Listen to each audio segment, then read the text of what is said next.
നമ്മുടെയൊക്കെ കുടുംബങ്ങളിൽ നിങ്ങൾ ചിന്തിക്കുകയാണ്, നിങ്ങൾക്ക് പൂർവികരുടെ അനുഗ്രഹം ഇല്ല, അല്ലെങ്കിൽ നിങ്ങളുടെ പൂർവികർ ആരെങ്കിലും കൊലപാതകം ചെയ്തിട്ടുണ്ട്, കുടുംബങ്ങൾ നശിപ്പിച്ചിട്ടുണ്ട്, അല്ലെങ്കിൽ സാമ്പത്തികമായ അനീതി കാണിച്ചിട്ടുണ്ട്.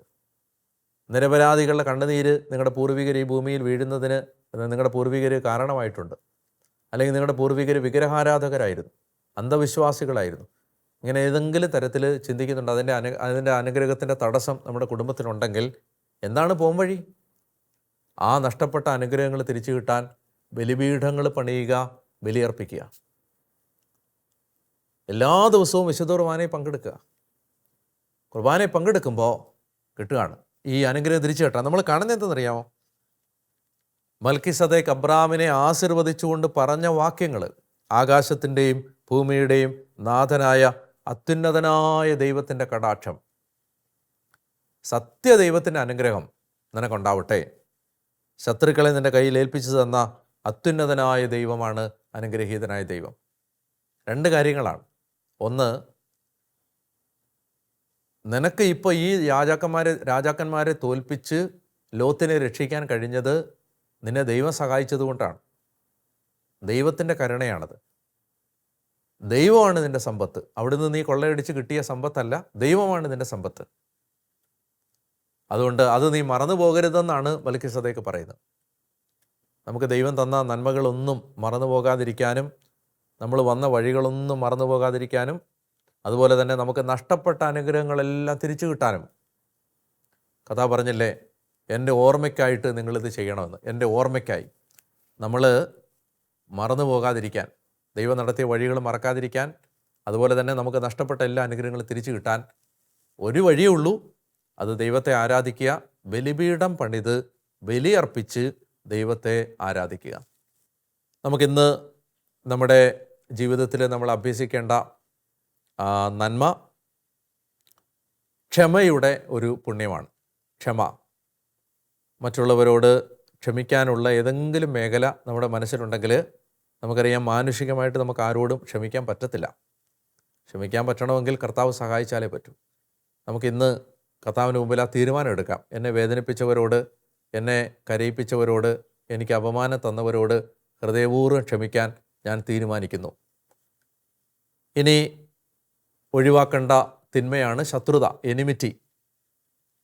നമുക്ക് ശത്രുത അവസാനിപ്പിക്കാനും ശത്രുത ഒഴിവാക്കാനും അതുപോലെ തന്നെ സ്നേഹത്തിൽ ജീവിക്കാനുമുള്ള ഒരു കൃപ കിട്ടാൻ പ്രാർത്ഥിക്കണം. അപ്പോൾ അഭ്യസിക്കേണ്ട പുണ്യം ഫൊർഗിവ്നെസ്, ക്ഷമ, പാപം, ഒഴിവാക്കേണ്ട പാപം, എനിമിറ്റി, ശത്രുത. ടാസ്ക് ഇതാണ്. കൊരിന്തോസ് ലേഖനം 1 കൊരിന്തോസ് 13-ാം അധ്യായം സ്നേഹത്തിൻ്റെ ഗീതമാണ്. സ്നേഹം സകലതും ക്ഷമിക്കുന്നു, സകലതും സഹിക്കുന്നു. അപ്പോൾ ആ സ്നേഹഗീതം ഒരു 2-3 പ്രാവശ്യം ഒന്ന് വായിച്ച് നമുക്ക് അങ്ങനെ ഒരു എല്ലാവരെയും സ്നേഹിക്കാനും ക്ഷമിക്കാനുമുള്ള ഒരു കൃപ, ഹൃദയവിശാലത കിട്ടുന്നതിന് വേണ്ടി പ്രാർത്ഥിക്കാം.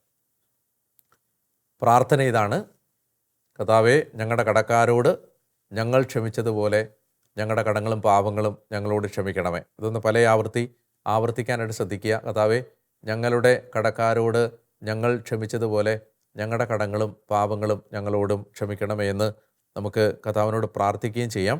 നമുക്കിന്ന് ഈ ദിവസം നമുക്ക് ദൈവം തന്ന നന്മകൾക്ക് നന്ദി പറയാം.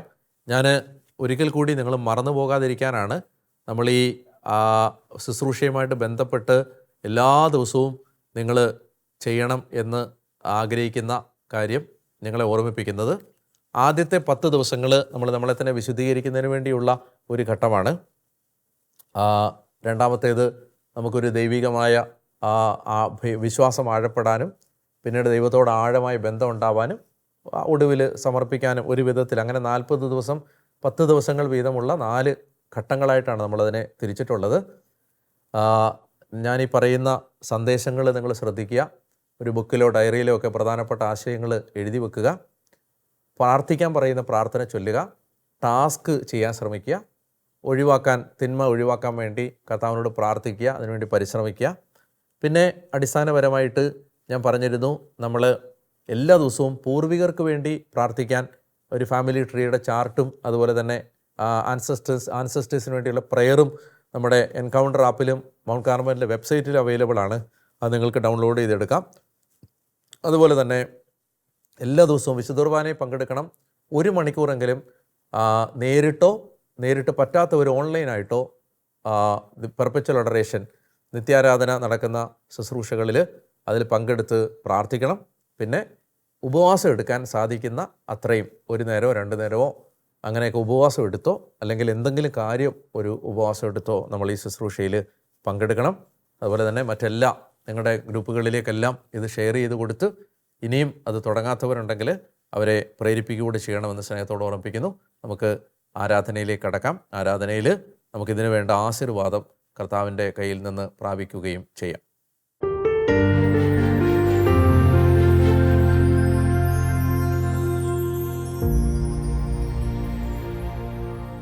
പരിശുദ്ധ പരമ ദിവ്യകാരുണ്യേശോയ്ക്ക് നേരവും ആരാധനയും സ്തുതിയും പുകഴ്ചയും ഉണ്ടായിരിക്കട്ടെ.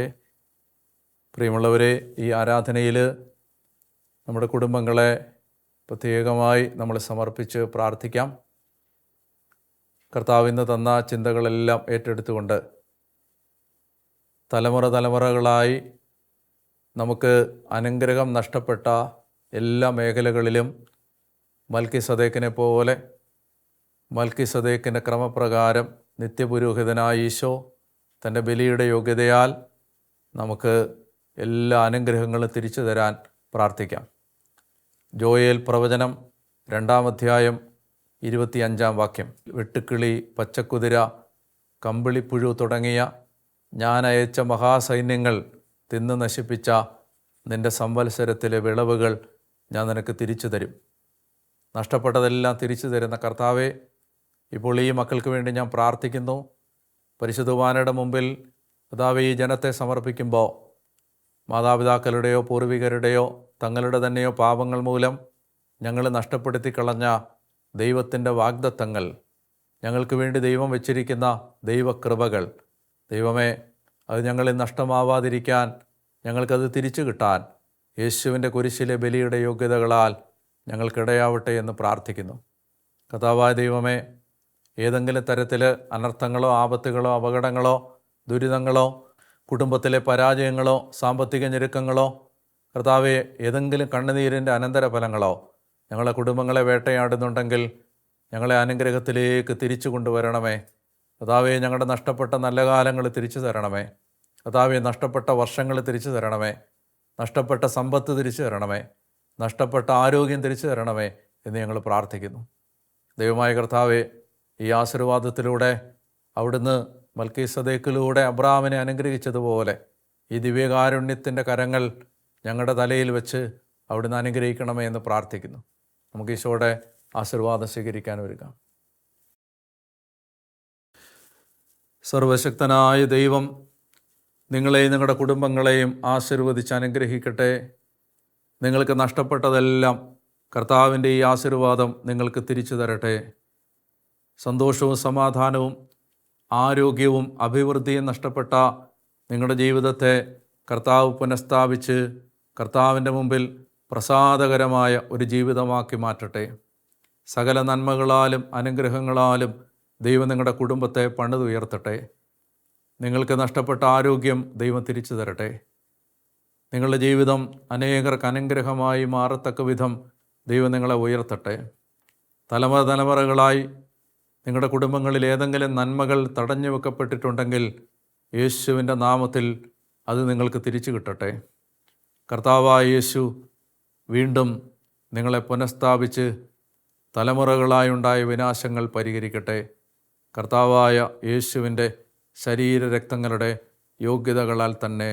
ആമേൻ. പരിശുദ്ധ പരമദിവ്യകാരുണ്യേശോയ്ക്ക് നേരവും ആരാധനയും സ്തുതിയും പുകഴ്ചയും ഉണ്ടായിരിക്കട്ടെ.